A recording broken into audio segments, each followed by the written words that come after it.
The United States has lashed out at Russia in a fresh round of verbal attacks. On Saturday, CIA Director William Burns said that the recent mutiny in Russia had uncovered the corrosive effect of Putin's war in Ukraine.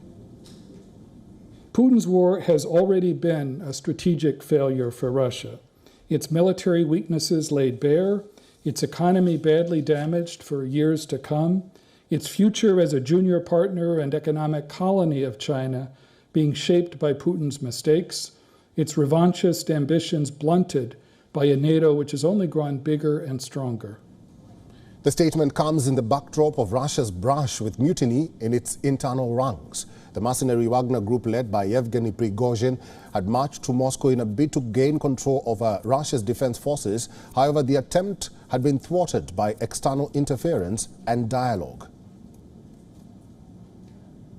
This time last Saturday, we were all riveted by the scenes of Yevgeny Prigozhin's armed challenge to the Russian state, with Wagner paramilitary forces briefly seizing Rostov and moving two-thirds of the way to Moscow before turning back. As President Biden has made clear, this is an internal Russian affair in which the United States has had and will have no part. It is striking that Prigozhin preceded his actions with a scathing indictment of the Kremlin's mendacious rationale for the invasion of Ukraine and of the Russian military leadership's conduct of the war. The impact of those words and those actions will play out for some time, a vivid reminder of the corrosive effect of Putin's war on his own society and his own regime. The mutiny started to have changed the course of the ongoing invasion of Ukraine by Russia.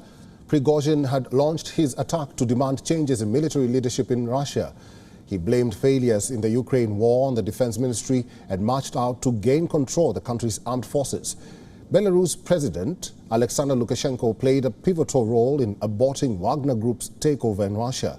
As of June 30th, the Russian private army has set up a military base in Minsk, the capital of Belarus.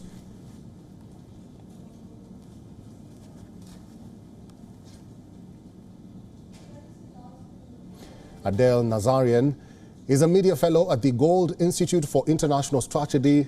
She is now joining us live from Washington, D.C. Hi, Adele. Good to see you again. Welcome to the program. The U.S. has been at it, so to speak, castigating Putin and his invasion of Ukraine ever since the failed Wagner mutiny. And now we have the U.S. spy chief saying that Prigozhin's action had shown the corrosive effect of Putin's war in Ukraine. What is the message that America is trying to put across with these statements? Hey, Eric, great to be on with you again. I think the message from America is very clear.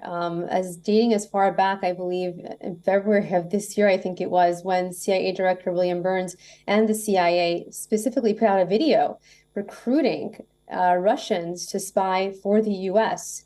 And the video was broadcast in Russia and in Russian. And so I think what the U.S. is doing, and Director Burns' own words said, at our core, a human intelligence service, which they are, but we're not letting this we're not letting it go to waste, this opportunity.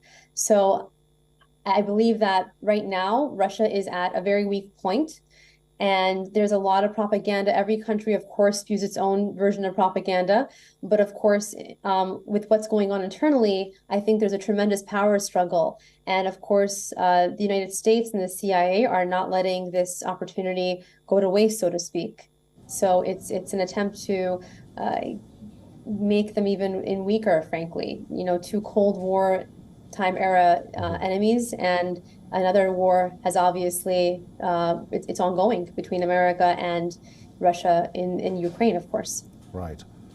Now, the United States says they will not be part of Russia's internal affairs, yet some of the senior officials keep on issuing statements mentioning the security status of Russia. Isn't that double speak on the part of America? I think that we've both seen attempts by many countries to constantly have their eyes and ears on the ground in any country that they believe poses a significant national security threat to their own home nation and home turf. So I think that calling it doublespeak, it's one way of describing it, of course, and absolutely, America wants to make sure that the national security and safety of its citizens are top priority. And I can say that based on that, while America may not directly be involved in any internal affairs, of course, sending out a video to the Russian nationals seeking recruitment, that's definitely a way of getting involved and to send a message in more than one way. Adele, let's go back to what you were mentioning in regards to spying. The CIA seems to be on a recruitment streak. William Burns says disaffection in Russia with the war in Ukraine was creating a rare opportunity to recruit spies, and the CIA was not letting it pass. What will America gain from recruiting spies from Russia? I think there is a tremendous amount of information, knowledge to be gained. I think we both know that there have been obviously reports of many Russian spies, spies from other countries, in particular Russia, being very present in Washington, D.C. and other parts of the country, in America. And so I think that data is king, right? The more information you have, the more strength you have in terms of being able to carry out whatever your end goals are. And so there is a tremendous amount to be gained if the US is successful in actually recruiting spies from the former Soviet Union, and to be able to gather intelligence and data points that will help them uncover any kind of potential, let's say, incidents that could affect their national security, let's say state secrets. There's a lot to be gained here, and I would not put it past obviously Russia either to have carried out their own attempts to recruit on their side. How successful they've been, I don't know. But I can say this. There's definitely been, even regarding tourism, which I was reading up on, from state-sponsored entities from Russia, there has been reports indicating an uptick in the amount of tourism to Russia. But from from the US, for example, outlets, that there has been a completely the opposite being reported, that actually the number of tourism has gone down. So it's very interesting to see the complete dichotomy on both sides, depending on where you're reading. All right, I've been talking to Adele Nazarian. She is a media fellow at the Gold Institute for International Strategy. Adele, good to talk to you again, and thank you very much for all your insights on WION World is One. Thank you so much, Eric.